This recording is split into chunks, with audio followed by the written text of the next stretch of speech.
Hello friends, welcome to my YouTube channel biology study. I am Meena Chaudhary. हमारा chapter चल रहा था बायोटेक्नोलॉजी प्रिंसिपल्स एंड प्रोसेसेस, तो जिसके हमने 2 पार्ट्स कंप्लीट कर लिए थे। आज हम स्टार्ट करने वाले हैं tools of recombinant DNA technology. Means कि जो रिकॉम्बिनेंट डीएनए टेक्नोलॉजी है उसके अंदर कौन कौन से जो टूल्स हैं वो यूज़ होते हैं। ठीक है, Now we know from the foregoing discussion that genetic engineering or recombinant DNA technology can be accomplished only if we have key tools, that is restriction enzymes, polymerase enzyme, ligase, vector and the host organism. तो जितना भी अभी तक हमने discussion किया है उसमें हमें इतना तो पता चल गया है कि जो जेनेटिक इंजीनियरिंग एंड आरएनए जो रिकॉम्बिनेंट डीएनए टेक्नोलॉजी है उसको करने के लिए हमें कुछ जो टूल्स हैं उनकी ज़रूरत होती है। अब वो कौन कौन से टूल्स हैं, जैसे रेस्ट्रिक्शन एंजाइम जो कि क्या करती है, डीएनए को कट करती है। पॉलीमरेज एंजाइम जो क्या करती है, उनको डिवाइड करती है, इनकी कॉपीज़ बनवाती है। लाइगेज जो जोड़ती है वेक्टर्स एंड फॉरेन जो डीएनए है उसको। एंड वेक्टर यूज़ किया जाता है जो कि क्या करता है, ट्रांसफ़र करने के काम आता है जो फॉरेन डीएनए है उसको होस्ट के अंदर। एंड एक होस्ट ऑर्गेनिज्म होता है जिसमें हम इसको ट्रांसफ़र कर रहे होते हैं। तो ये सारे जो टूल्स हैं वो हमें चाहिए होते हैं। Let us try to understand some of these in detail. अब इनमें से कुछ जो टूल्स हैं उनको हम डिटेल में स्टडी करेंगे। ठीक है, रेस्ट्रिक्शन एंजाइम्स। अब ये रेस्ट्रिक्शन एंजाइम जो होती हैं वो हम ऑब्टेन करते हैं प्रोकैरियोट से। प्रोकैरियोट्स क्या होते हैं, बैक्टीरियाज। ठीक है, अब ये प्रोकैरियोट्स में जो रेस्ट्रिक्शन एंजाइम पाई जा रही थी वो किस लिए यूज़ हो रही थी, जो प्रोकैरियोट्स थे उसको यूज़ कर रहे थे अपने नेचुरल डिफेंस के लिए। ठीक है, तो ये जो रेस्ट्रिक्शन एंजाइम है वो क्या है, प्रोकैरियोट्स में पाई जाती है, जो कि वो प्रोकैरियोट्स उसको यूज़ करते हैं अपने नेचुरल डिफेंस के लिए, अपने बचाव के लिए। ठीक है, In the year 1963, the 2 enzymes responsible for restricting the growth of bacteriophage in Escherichia coli were isolated. तो सबसे पहले हम देखते हैं इसके अंदर एक बैक्टीरियोफेज। ये जो बैक्टीरियोफेज है ये क्या है, एक वायरस है। ठीक है, अब ये जो बैक्टीरियोफेज है ये क्या करता है, बैक्टीरिया पे अटैक करता है। ठीक है, जैसे ये इकोलाई बैक्टीरिया है। तो अब क्या करेगा, ये जो बैक्टीरियोफेज है इसके अंदर डीएनए प्रेजेंट होता है। ये क्या करता है, जो इकोलाई बैक्टीरिया है उस पर अटैक करता है। फिर ये क्या करेगा, बैक्टीरिया के अंदर चला जाएगा और बैक्टीरिया के अंदर जाने के बाद ये क्या करेगा, इसमें ग्रोथ करेगा। ठीक है, अब ये क्या है, 2 एंजाइम्स हैं। अब ये 2 एंजाइम्स क्या कर रहे हैं, जो बैक्टीरियोफेज है जो इकोलाई के अंदर ग्रोथ कर रहा है उसको रोक देते हैं, यानी कि जो बैक्टीरियोफेज है उसकी ग्रोथ को रोक देती हैं ये 2 एंजाइम्स, जो कौन सी हैं, रेस्ट्रिक्शन एंजाइम्स। तो 1963 में क्या हुआ था, 2 जो एंजाइम्स थी उनका पता लगा था जो क्या थी, रिस्पॉन्सिबल थी जो ग्रोथ है बैक्टीरियोफेज की उसको रोकने के लिए इकोलाई के अंदर। ठीक है, क्योंकि क्या कर रहा है, जो बैक्टीरियोफेज था वो इकोलाई के अंदर ग्रोथ कर रहा है, तो उस ग्रोथ को ये जो 2 एंजाइम्स हैं वो रोक देती हैं। ठीक है, one of these added methyl group to DNA while the other cut DNA. तो अब जो ये 2 एंजाइम्स हैं वो कौन कौन सी हैं, एक है डीएनए मिथाइल ट्रांसफरेज। ठीक है, जो क्या करेगी, जो मिथाइल ग्रुप है ठीक है उसको डीएनए पे ऐड करता है। तो ये जो फर्स्ट एंजाइम है कौन सी, डीएनए मिथाइल ट्रांसफरेज, ये क्या करेगी, जो मिथाइल ग्रुप है डीएनए पे उसको जोड़ देगी डीएनए से। ठीक है, और अब इस एंजाइम्स की वजह से जो मिथाइल ग्रुप डीएनए पे ऐड हुआ था, ठीक है, वो क्या करेगा, अब जो मिथाइल ग्रुप है वो एडिनिन और जो साइटोसिन होता है, एडिनिन एंड साइटोसिन जो बेसिस होते हैं उनके बीच क्या करेगी, जाके जुड़ जाएगी, चाहे तो एडिनिन पे चाहे साइटोनिन पे, इन दोनों पे जाके जो मिथाइल ग्रुप है वो जुड़ जाएगा। अब जिसकी वजह से क्या होगा, जो ट्रांसक्रिप्शन प्रोसेस है, जो डीएनए से हम आरएनए बना रहे थे वो प्रोसेस क्या हो जाएगी, रुक जाएगी। अब उसकी वजह से क्या होगा, अगर ट्रांसक्रिप्शन रुक जाएगा तो आरएनए नहीं बन पाएगा, आरएनए नहीं बन पाएगा तो फिर उससे प्रोटीन भी नहीं बन पाएगा। ठीक है, तो जिससे जो बैक्टीरियोफेज है वो आगे ग्रोथ नहीं कर पाएगा बैक्टीरिया के अंदर। तो ये फर्स्ट जो काम था वो था डीएनए मिथाइल ट्रांसफरेज, जो फर्स्ट एंजाइम थी उसकी वजह से। और सेकंड जो एंजाइम है जो डीएनए को कट कर रही है वो कौन सी है, रेस्ट्रिक्शन एंडोन्यूक्लियस। ठीक है। अब रेस्ट्रिक्शन एंडोन्यूक्लियस सेकंड एंजाइम में जो क्या करती है, डीएनए को कट करती है एक स्पेसिफिक प्लेस पे, स्पेसिफिक पोजीशन पे, ठीक है। The latter was called restriction endonuclease, तो ये कौन सी है, रेस्ट्रिक्शन एंडोन्यूक्लियस।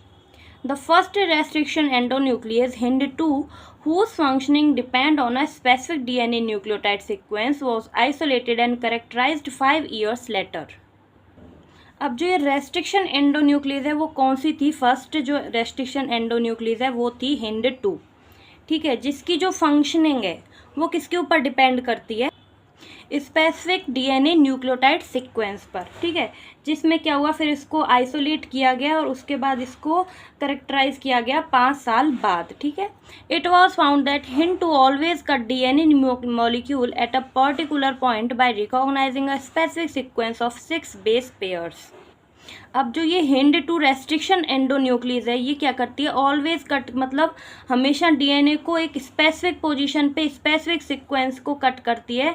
ये क्या करेगी, जो डीएनए है उसमें जो 6 बेस पेयर के स्पेसिफिक सीक्वेंस है उसको ये ढूंढता है और ढूंढने के बाद उससे क्या करता है, उस जगह पे उसको कट कर देता है, ठीक है।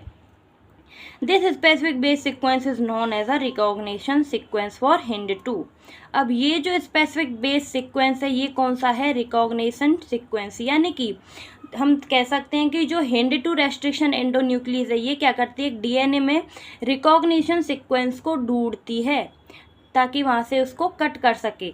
अब ये जो रिकॉग्निशन सीक्वेंस है वो क्या होते हैं, स्पेसिफिक बेस सीक्वेंस होते हैं।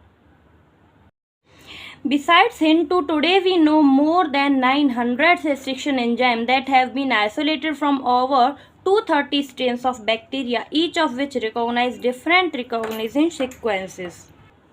तो आज जो है वो HIND2 के अलावा 900 रेस्ट्रिक्शन जो एंजाइम्स हैं वो पाई जाती हैं, जो कि आइसोलेट की जाती हैं 230 जो स्ट्रेन्स हैं बैक्टीरिया के उनसे, ठीक है, जो क्या करती हैं, रिकॉग्नाइज करती हैं डिफरेंट रिकॉग्निशन सीक्वेंसेस को। The convention for naming these enzymes is the first letter of the name come from genus and the second 2 letter come from the species of prokaryotic cell from which they were isolated। Example E. co-R1 comes from Escherichia coli RY13। तो अब हम देख लेते हैं कि जो ये restriction endonuclease है इनकी नेमिंग कैसे होती है, ठीक है, यानी कि कन्वेंशनल जो नेमिंग है एंजाइम्स की वो कैसे है।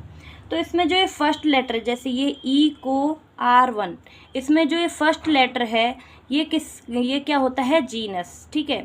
सेकंड जो CO है को वो है स्पीसीज, R क्या है यहाँ पे, स्ट्रेन है, और 1 जो है वो ऑर्डर है एंजाइम्स का, ठीक है।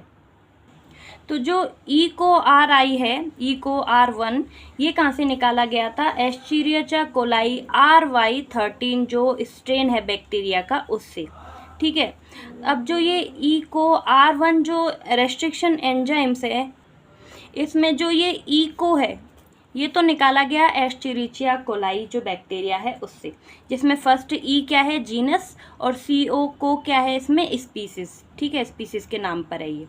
अब जो ये R है ये है एक स्ट्रेन जो कि है रफ स्ट्रेन, ठीक है, जैसे कि डिफरेंट जो बैक्टीरियाज हैं वो क्या हैं, डिफरेंट अलग अलग टाइप्स के हैं तो उनको बोलते हैं डिफरेंट यानी कि strains.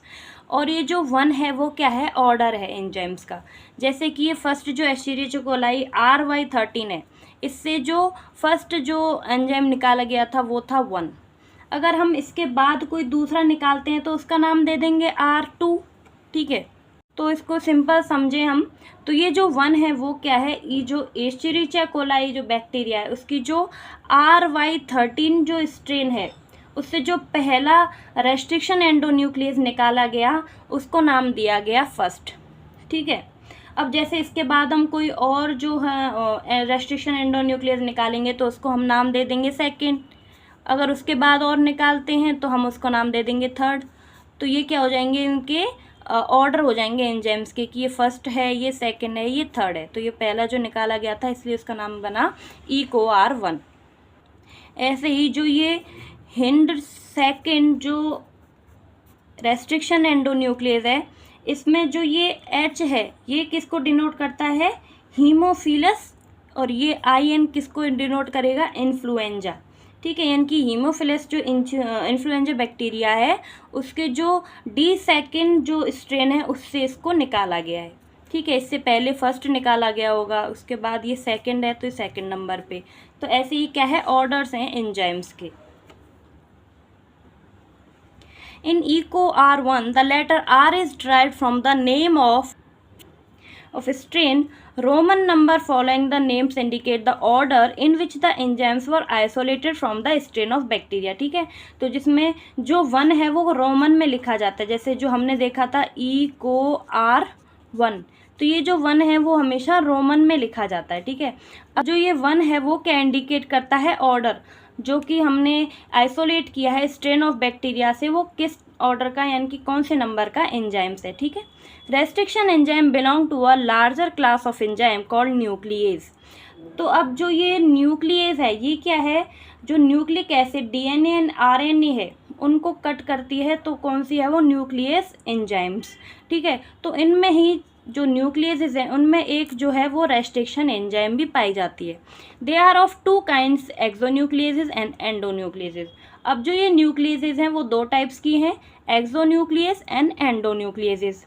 एक्सोन्यूक्लियसेस remove nucleotide from the ends of the DNA, whereas endonuclease make cut at the specific position within the DNA.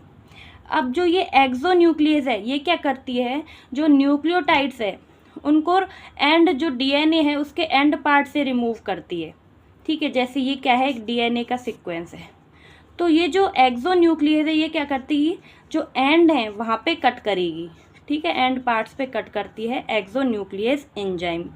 वहीं जो एंडोन्यूक्लियस है वो क्या करती है, जो डीएनए है उसके अंदर यानी कि जो अंदर स्पेसिफिक पोजीशंस होती है वहाँ से कट करती है। ठीक है, अंदर जो है वो एंडोन्यूक्लियस कट करती है और एंड्स पे जो है वो एक्सोन्यूक्लियस कट करती है।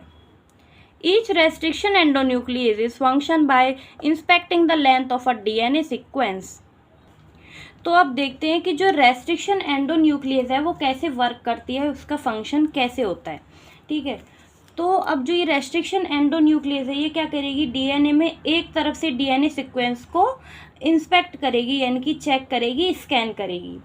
उसके बाद स्कैन करने का क्या मतलब है, ये कुछ ढूंढ रहा होता है। क्या ढूंढ रहा होता है, जो ये रेस्ट्रिक्शन एंडोन्यूक्लियस है ये ढूंढ रही होती है अपने स्पेसिफिक जो रिकॉग्निशन सीक्वेंस हैं उनको, ताकि ये क्या करे, उनको ढूंढने के बाद उन पे वहाँ पे बाइंड कर सके और उसको कट कर सके। तो ये इसका वर्क है। ये क्या करेगी, सबसे पहले स्कैन करेगी डीएनए सीक्वेंस को, स्कैन करने के बाद उस पर क्या करेगी, बाइंड करेगी, और बाइंड करने के बाद ये उसको कट कर देगी। ठीक है, once it find its specific recognition sequence it will bind to the DNA, bind करेगी। उसके बाद cut each of the 2 strand of the double helix at a specific point in their sugar phosphate backbones. तो अब क्या, जैसे ये cut कर देगी कहाँ से, जैसे ये क्या है, डीएनए के जो 2 बेसेस हैं, 2 स्ट्रैंड्स हैं। ठीक है, ये है हो गया जैसे GAATTC, ये भी यहाँ पे GAATTC। तो ये 2 स्ट्रैंड्स जो हैं इन्हीं को बोलते हैं बैकबोन। ठीक है, तो इनको क्या बोलेंगे, शुगर फॉस्फेट बैकबोन्स। ठीक है, इनको क्या करती है, स्पेसिफिक पोजीशन से रिकॉग्निशन सीक्वेंस पे क्या कर देगी, कट कर देगी। Each restriction endonuclease recognize a specific palindromic nucleotide sequence in the DNA. तो अब हमें पता चला कि जो ये रिकॉग्निशन सीक्वेंस है, जो स्पेसिफिक रिकॉग्निशन सीक्वेंस है, ये है क्या, एक्चुअली में पैलिंड्रोमिक न्यूक्लियोटाइड सीक्वेंस। ठीक है, यानी कि जो ये रेस्ट्रिक्शन एंडोन्यूक्लियस है ये क्या करती है, रिकॉग्नाइज करती है स्पेसिफिक पैलिंड्रोमिक न्यूक्लियोटाइड सीक्वेंसेस को डीएनए के अंदर। अब ये जो पैलिंड्रोमिक है इसका मतलब क्या होता है, जो दोनों तरफ से सेम दिखे। जैसे ये हमने देखा GAATTC, ये हो गया मान लो 3-5 एंड, ये हो गया यहाँ पे 3-5 एंड। तो अब ये क्या करेगी, इसको रीड करेगी कैसे, GAATTC।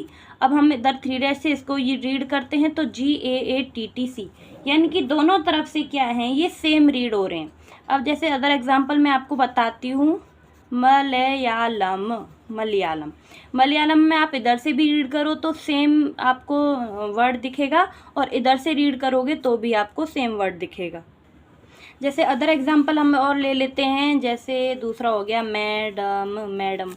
अब आप इधर से पढ़ोगे तो भी इसको सेम रीड आप करोगे, इधर से भी आपको सेम रीड करने को मिलेगा, यानी कि एक ऐसा सीक्वेंस है which read same from both sides, ठीक है, जो हम लोग दोनों साइड से सेम रीड करते हैं और सेम वर्ड बनता है, उसको हम बोलते हैं पैलिंड्रोमिक सीक्वेंस। तो अब हम देखते हैं steps in the formation of recombinant DNA by action of restriction endonuclease enzyme EcoR1। तो हम कौन सी एंजाइम यहाँ पे ले रहे हैं, स्पेसिफिक एंजाइम ले रहे हैं EcoR1, ठीक है। सेकंड क्या है, HindID2, वो हम नहीं लेते, यहाँ पे ले रहे हैं हम एक एंजाइम जिसका नाम है EcoR1। तो हम जो रेस्ट्रिक्शन एंजाइम्स है उनका एक्शन देखते हैं वो कैसे होती है। अब एक हम लेंगे वेक्टर डीएनए, दूसरा लिया हमने फॉरेन डीएनए, ठीक है। अब ये जो दोनों डीएनए है इनको कट करवाना है हमें रेस्ट्रिक्शन एंजाइम से, तो इसीलिए हमने एक स्पेसिफिक जो रेस्ट्रिक्शन एंजाइम है वो लेनी है, दोनों के लिए सेम लेनी है। अलग अलग जो रेस्ट्रिक्शन एंजाइम है वो हम नहीं लेंगे, वेक्टर डीएनए को भी और जो फॉरेन डीएनए उसको हम एक ही जो रेस्ट्रिक्शन एंडोन्यूक्लियस एंजाइम है उससे कट करवाएंगे। वो कौन सी ले रहे हैं हम यहाँ पे, EcoR1, क्योंकि जो ये EcoR1 है ये क्या करती है, कट करती है जो रिकॉग्निशन सीक्वेंस है उनको सेंटर से दूर, यानी कि cut recognition sequence away from the centre and generate sticky ends, जिससे क्या होता है जो एंड्स हैं वो स्टिकी बन जाते हैं। तो अब क्या हुआ, जो रेस्ट्रिक्शन एंडोन्यूक्लियस एंजाइम है उसने, यानी कि EcoR1 जो है उसने वेक्टर डीएनए को कहाँ से कट कर दिया, G और A के बीच से, ठीक है। जो G एंड A जो बेसिस हैं उनके बीच से ये कट कर दिया इसने, और इधर से भी हम देखेंगे तो G और A के बीच से यहाँ से कट कर देंगे। तो अब यहाँ पे कट करने से कौन सा हिस्सा निकल जाएगा, ये जो पार्ट है वो यहाँ से रिमूव हो जाएगा।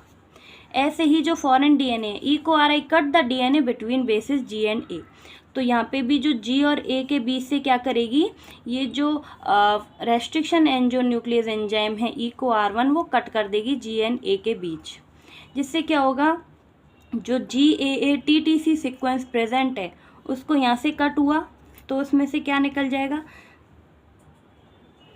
जैसे ये वाला पार्ट G एंड A के बीच से यहाँ से ये निकल गया, ये क्या हो गया, रिमूव हो गया, ठीक है। तो अब यहाँ से ये वाला पार्ट रिमूव हुआ और यहाँ से क्या हुआ, ये वाला पार्ट रिमूव हो गया। अब क्या होगा कि जो ये स्टिकी एंड्स हैं वो बन जाएंगे, क्योंकि ये यहाँ से निकल गया और ये यहाँ से निकल गया। अब जो ये स्टिकी एंड्स हैं वो आपस में जुड़ेंगे, क्योंकि ये एक दूसरे से क्या होते हैं, कॉम्प्लीमेंट्री, और ये कॉम्प्लीमेंट्री होंगे तो ये हाइड्रोजन बॉन्ड के थ्रू अपने आपस में जुड़ जाएंगे। और जुड़ के किसकी हेल्प से जुड़ते हैं, ये डीएनए लाइगेज जो एंजाइम है उसकी हेल्प से। फिर क्या बन जाएगा, यहाँ पे ये बन जाएगा रिकॉम्बिनेंट डीएनए, ठीक है। जब आपस में दोनों जुड़ जाएंगे स्टिकी एंड्स तो बनेगा रिकॉम्बिनेंट डीएनए। फिर ये जो रिकॉम्बिनेंट डीएनए इसको हम लोग क्या करते हैं, जो होस्ट है उसके अंदर ट्रांसफ़र कर देते हैं, जिसके बाद उसमें बहुत सारी जो कॉपीज़ हैं, डॉटर्स हैं, प्रोजनी है, वो बन जाती हैं। Do you know what palindromes are. तो आपने, जैसे मैंने बताया था, पैलिंड्रोम क्या होते हैं कि दोनों एंड से रीड करने पे वो सेम दिखते हैं। These are group of letter that form the same words when read both forward and backward, यानी कि आप फॉरवर्ड से देखो तो भी सेम दिखेगा आपको वर्ड, और बैकवर्ड से देखो तो भी। जैसे मलयालम, आप मलयालम यहाँ से पढ़ो या फिर मलयालम यहाँ से पढ़ो, सेम है आपको वर्ड दिखेगा। As against a word, palindromes word the same word is read in both direction. The palindromes in DNA is a sequence of base pair that read same on the two strand when orientation of reading is kept the same. तो जो palindrome है उसमें क्या होता है कि जो orientation of reading है वो हमने सेम रखनी है। दैट मीन्स कि हम जैसे 5' to 3' डायरेक्शन में रीड कर रहे हैं तो सेकंड जो स्ट्रैंड है उस पर भी हमें 5' to 3' डायरेक्शन में ही रीड करना है। For example, the following sequence read the same on the two strand in 5' to 3' direction. This is also true if read in the 3' 5' direction. जैसे कि अब ये एक बेसिस का सिक्वेंस है GAATTC, ठीक है। वहीं पे दूसरा क्या है CTTAG। अब ये है 5' to 3', इधर भी 5' to 3'। ये दोनों स्ट्रैंड जो हैं डीएनए के वो क्या होते हैं, कॉम्प्लीमेंट्री। तो अब हम यहाँ से रीड करते हैं 5' to 3' GAATTC। तो जो ओरिएंटेशन है वो हमें सेम रखना है, 5' to 3' हम यहाँ पे भी रीड करेंगे GAATTC। तो इससे क्या होगा कि जो ये है वो क्या है, पैलिंड्रोमिक सीक्वेंस है। अब जैसे हम लोग उल्टा देख लेते हैं, 3 to 5 पढ़ते हैं तो CTTAAG, यहाँ पे भी हम 3 to 5 ही देखेंगे तो CTTAAG। तो क्या हो रहा है कि जो हम ओरिएंटेशन है वो सेम रखेंगे तो ये क्या बनता है, पैलिंड्रोमिक सीक्वेंस, जहाँ पे क्या करती है जो रेस्ट्रिक्शन एंडोन्यूक्लियस एंजाइम है वो इसी पोजीशन पे इनको कट करती है। ठीक है, restriction enzyme cut the strand of DNA a little away from the center of the palindromic site but between the same two bases of opposite strand। तो अब जो रेस्ट्रिक्शन एंडोन्यूक्लियस एंजाइम है वो कहाँ से कट कर रही है डीएनए को, सेंटर से थोड़ा अलग हटके, यानी कि जैसे जी एन ए के बीच में कट कर रही है तो ये यहाँ पे कट कर रही है जी और ए के बीच में, तो ये जो पोर्शन है वो अलग हट जाता है। ठीक है, तो अब जो ये दो बेसिस हैं वो क्या हैं, आपस में अपोजिट होते हैं। ठीक है, जैसे जी सी के अपोजिट है ये, तो अब यहाँ पे जैसे हम लोग रीड करेंगे 5 to 3 तो सेम रहेगा, 5 to 3 तो भी सेम रहेगा। They are overhanging stretches called sticky ends on the each strand. तो अब क्या होगा कि जब हम इसको हटा देंगे तो यहाँ पे क्या बन जाएगा, स्टिकी एंड्स। स्टिकी एंड्स क्या होते हैं कि जो एक दूसरे से चिपक जाएं, क्योंकि हाइड्रोजन बॉन्ड के थ्रू ये एक दूसरे से चिपक जाते हैं, क्योंकि ये एक दूसरे से कॉम्प्लीमेंट्री होते हैं। जैसे अपन जो वेक्टर है उसको, जो एक स्ट्रैंड है उसको सेम जो रेस्ट्रिक्शन एंडोन्यूक्लियस एंजाइम है उससे काट रहे हैं, और जो फॉरेन डीएनए उसको भी सेम जो रेस्ट्रिक्शन एंडोन्यूक्लियस एंजाइम है उससे काट रहे हैं। तो अब इसकी वजह से क्या होगा, वो एक ही पोजीशन पे दोनों DNA, vector DNA and foreign DNA को एक ही स्पेसिफिक पोजीशन पे कट करेगी, जिसकी वजह से क्या बन जाते हैं, स्टिकी एंड्स। अब वो जो स्टिकी एंड्स है वो आपस में जुड़ जाते हैं, तो इससे क्या बन जाता है फिर, रिकॉम्बिनेंट डीएनए। ठीक है, these are named so because they form a hydrogen bond with their complementary cut counterparts। ठीक है, this is stiffness of the end facilitate the action of the enzyme DNA ligase। अब ये जो stickiness है, ये जो स्टिकी एंड्स हैं, ये क्या कर देते हैं, जो डीएनए लाइगेज एंजाइम है उसका एक्शन क्या कर देते हैं, उसको ईजी, क्योंकि जो स्टिकी एंड्स वो होते हैं वो क्या करते हैं, आपस में जुड़ जाते हैं। तो इससे क्या होगा, जो डीएनए लाइगेज एंजाइम है उसका काम भी क्या हो जाएगा, ईजी हो जाएगा। ठीक है, क्योंकि स्टिकी एंड्स ऐसे होते हैं जो क्या होते हैं, रेडी होते हैं बाइंड करने के लिए एक दूसरे के साथ। Restriction endonucleases are used in genetic engineering to form recombinant molecule of DNA which are composed of DNA from different source और genome। तो ये जो रेस्ट्रिक्शन एंडोन्यूक्लियस एंजाइम है वो क्या है, जेनेटिक इंजीनियरिंग में बहुत यूजफुल है, क्योंकि ये क्या बनाती है, recombinant DNA molecule which are composed of DNA from different source. जो क्या करता है, जो अलग अलग डिफरेंट टाइप्स के जो डीएनए होता है उनको कट करता है, और फिर जो रिकॉम्बिनेंट डीएनए है वो बन जाता है रेस्ट्रिक्शन एंडोन्यूक्लियस की वजह से। When cut by the same restriction enzyme, the resultant DNA fragments have the same kind of sticky ends and these can be joined together end to end using DNA ligase। तो अब जब हम इनको same restriction enzyme से cut करवाते हैं, जो foreign DNA और वेक्टर डीएनए है, इनको अगर हम एक ही रेस्ट्रिक्शन एंजाइम यूज़ कर रहे हैं, जैसे ई को R1 कर रहे थे, तो इससे क्या होगा, जो डीएनए फ्रेगमेंट्स हैं उनके जो स्टिकी एंड्स होंगे वो सेम टाइप्स के बनेंगे। ठीक है, जिससे क्या होगा, जो जॉइनिंग है दोनों एंड्स की वो इजीली हो पाएगी और जो डीएनए लाइगेज है वो उनको जोड़ पाएगा। ठीक है, अगर हम ऐसा नहीं करते, कि अगर हम जो रेस्ट्रिक्शन एंजाइम है वो अलग अलग यूज़ कर रहे होते हैं, तो क्या होगा कि जो ये स्टिकी एंड्स हैं वो जुड़ते नहीं हैं, और जिसकी वजह से जो रिकॉम्बिनेंट डीएनए वो भी नहीं बनता है। तो यहाँ पे क्या है, diagrammatic representation of a recombinant DNA technology. तो इसमें क्या हुआ है, एक यहाँ पे हमने फॉरेन डीएनए लिया है, यहाँ पे वेक्टर डीएनए लिया है जो क्या है, प्लाज्मिड है। ठीक है, अब इन दोनों का क्या करें, same restriction enzyme cutting both foreign DNA and vector DNA specific point. तो अब जो ये दोनों ही foreign DNA and vector DNA है, इनको जो सेम रेस्ट्रिक्शन एंजाइम है वो कट कर रही है और एक स्पेसिफिक पॉइंट पर, जैसे ये फॉरेन डीएनए कट हो गया, यहाँ पे वेक्टर डीएनए को कट कर दिया है। अब क्या होगा, अब जैसे यहाँ से एक जो पोर्शन है वो हट गया है कट होने की वजह से, और ये भी, तो अब ये वाला जो फ्रेगमेंट है उसको यहाँ पे जोड़ देगी कौन, डीएनए लाइगेज एंजाइम। ठीक है, ligase join foreign DNA to plasmid. अब ये फॉरेन डीएनए से जो प्लाज्मिड है उसको ज्वाइन कर देती है कौन, डीएनए लाइगेज। इससे क्या बन जाएगा, अब यहाँ पे ये बन गया रिकॉम्बिनेंट डीएनए मॉलिक्यूल। अब ये जो रिकॉम्बिनेंट डीएनए मॉलिक्यूल बना है, इसको क्या करेंगे, आगे ट्रांसफ़र कर देंगे होस्ट के अंदर। जो इकोलाई होस्ट है, इकोलाई बैक्टीरिया है, उसमें क्या करेंगे, इसको ट्रांसफ़र कर देंगे।